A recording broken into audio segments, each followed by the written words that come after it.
Spirit of God came to the prophet. Come, go down to the potter's house. There I will let you hear my words. So he went down to the potter's house, and there was the potter working at the wheel. Then the word of God came to him. Can I not do with you, O house of Israel, just as the potter has done, just like clay in the potter's hand, so are you in my hand. In Hebrew, the word to form is also the word for potter. And so as we go to the potter's house today, may a word of God for our time, for our hearts, come to us and form us.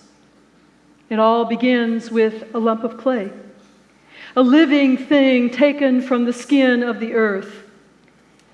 Up from the bed of the river, God scooped the clay. This great God kneeled down in the dust, toiling over a lump of clay till he shaped it, and into it blew the breath of life. The potter begins with a dry ball of clay that's thirsty for the water of life. Before she can spin it, it must be pliable, ready to give itself to her firm but measured touch. Now, to be of use, to respond to the call to be agents of justice and compassion in this world, we, each of us, need to be spiritually centered, morally centered. The clay, too, must find its center on this spinning wheel. And so the potter centers it, pressing it in each direction, left and right, top to the bottom, softening it, rendering it malleable in her hands, so that together, potter and clay, they can find balance. How like clay we are. Then the potter begins to open the clay, pressing into it the beginning of a vessel. She compresses the bottom to form a base.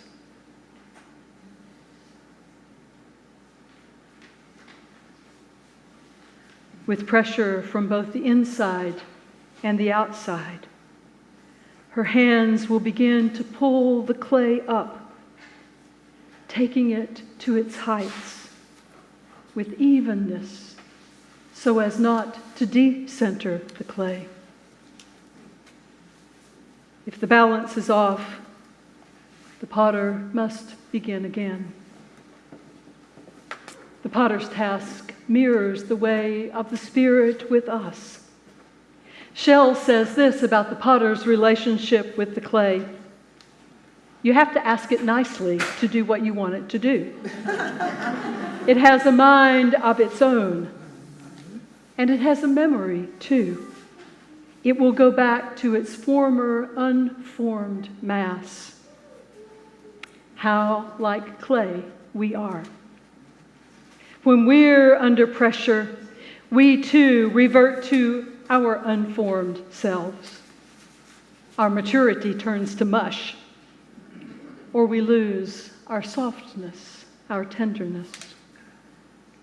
So the potter works in tandem with the clay, just as the Spirit works in tandem with each of us to create its very best form, to help us become a work of beauty and of use.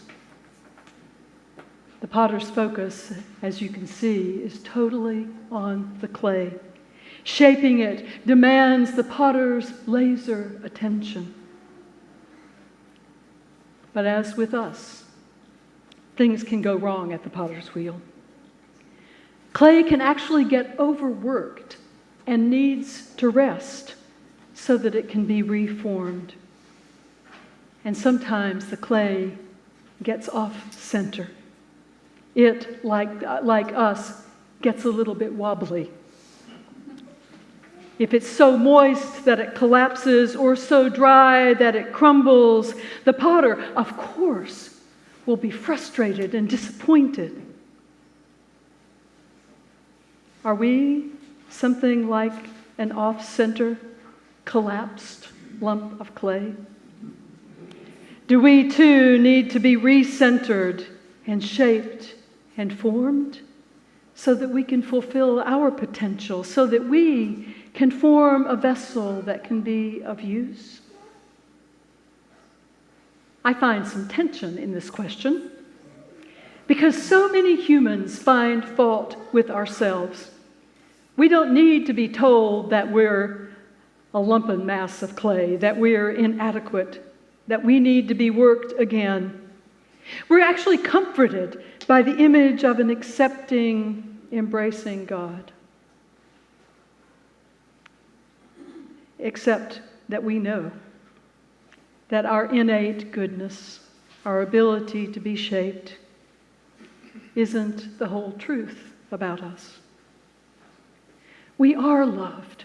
We do have intrinsic value, while at the very same time, we do, each of us, need to be continually shaped and refined by the potter, by the shaping Spirit, and by the work of the Spirit that isn't done alone, but in communion of those who people our world, and be shaped by life itself.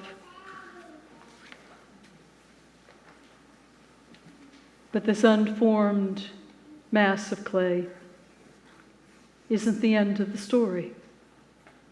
It isn't the end of the story for the malformed clay or for those parts of our gone awry selves. Because the potter knows the potential of the clay. She may get upset, she may even get angry. She may be troubled that it just won't work for her or with her. But destroying, collapsing, misshapen, moist clay isn't destroying forever. In fact, it's the opposite. It's beginning again. Even in judgment, you see, there is hope. Hope that the clay and the potter will redeem the vessel and create beauty and purpose. She started anew, adjusting the moisture, finding the center again, connecting again with the clay.